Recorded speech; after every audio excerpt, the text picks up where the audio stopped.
आज हम जिस ऐतिहासिक शख्सियत की बात करेंगे उन्हें इतिहास पृथ्वीराज चौहान के नाम से जानता है।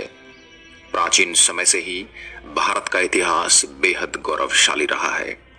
अंग्रेजों के आने से पहले भारत में कई साम्राज्य हुए जिन्होंने विस्तारवादी नीति अपनाते हुए यहाँ खुद को स्थापित करने की कोशिश की। इस कारण समय समय पर नए साम्राज्य बनते रहे और पुरानों का पतन होता रहा। इस कोशिश में निर्णायक लड़ाइयां भी होती रही। इनमें कुछ काल के गाल में समा गई तो कुछ को इतिहास के पन्नों में जगह मिली। तराइन की लड़ाई उन्हीं में से एक है।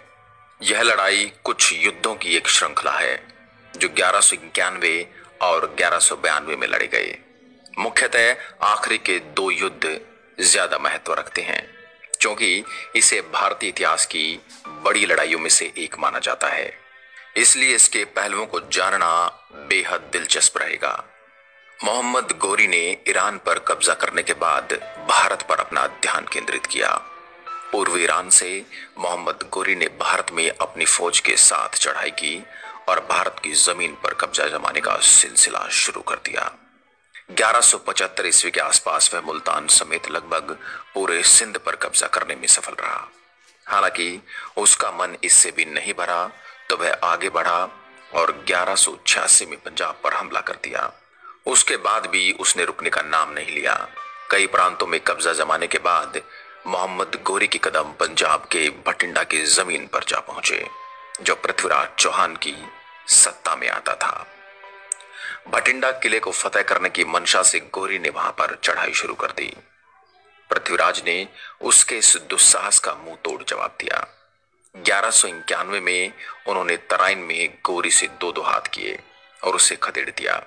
क्योंकि यह युद्ध हरियाणा के एक छोटे से शहर तराइन में लड़ा गया था, इसलिए इस युद्ध को तराइन की पहली लड़ाई का नाम दिया गया।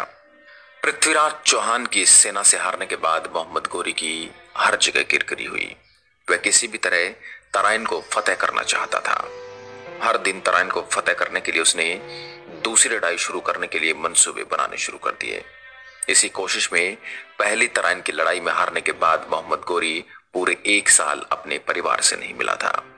असल में वह दूसरी लड़ाई की तैयारियों में जुटा था।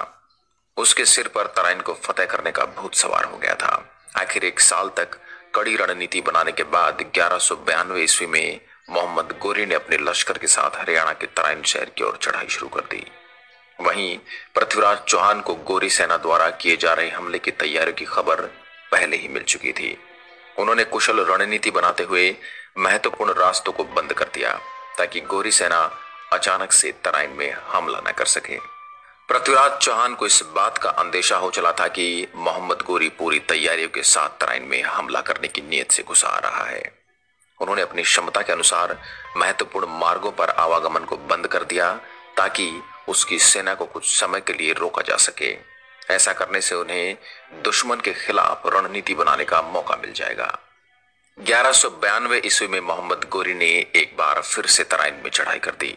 उसने हजारों सैनिकों की मदद से पृथ्वीराज चौहान के साम्राज्य को घेर लिया।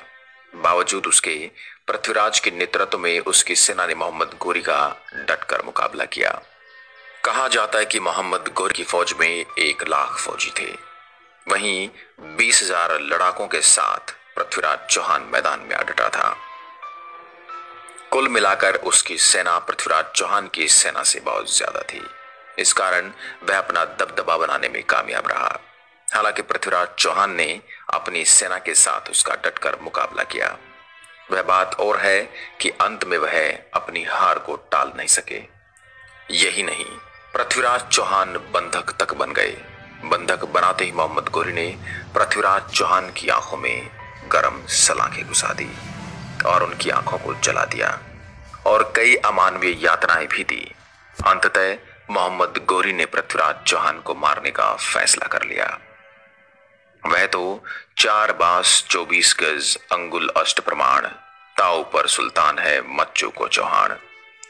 मित्र चंद्रप्रदाय की इन पंक्तियों ने अंतिम समय में पृथ्वीराज चौहान में एक और जान फूकी और वह मोहम्मद गोरी को मारने में कामयाब रहे। हुआ यूं था कि इससे पहले कि मोहम्मद गोरी पृथ्वीराज को मार डालता, राजकवि चंद्रप्रदाई ने गौरी को पृथ्वीराज की यह खूबी बताई थी कि पृथ्वीराज चौहान शब्द भेदी बाण चलाने में माहिर हैं। वह आवाज सुनकर तीर चला सकते हैं।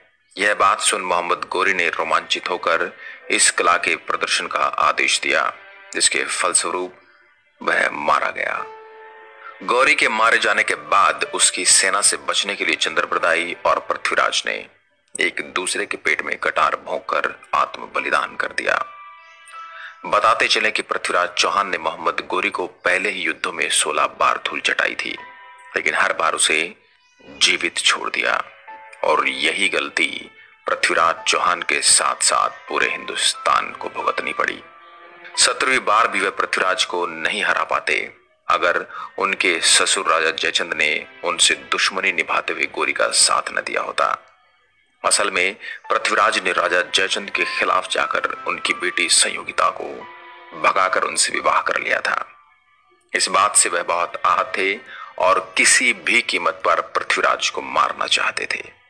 गौरी से हाथ मिलाने से वह अपनी योजना में सफल ही रहे, किंतु इस कारण उन्हें अपनी बेटी और अपने दामाद की जान से हाथ धोना पड़ा, क्योंकि जब उन्हें इस बात का पता चला तो उन्होंने सती होकर अपना जीवन खत्म कर लिया था। तभी से गद्दारों के प्रतीक के रूप में जयचंद का नाम कुख्यात हो गया। जयचंद को गद्दार का पर्यायवाची माना जाता है। इस तराइन के युद्ध और पृथ्वीराज चौहान की हार के बारे में और जयचंद की गद्दारी के बारे में आपके अपने क्या विचार हैं, वो आप हमें कमेंट बॉक्स में जरूर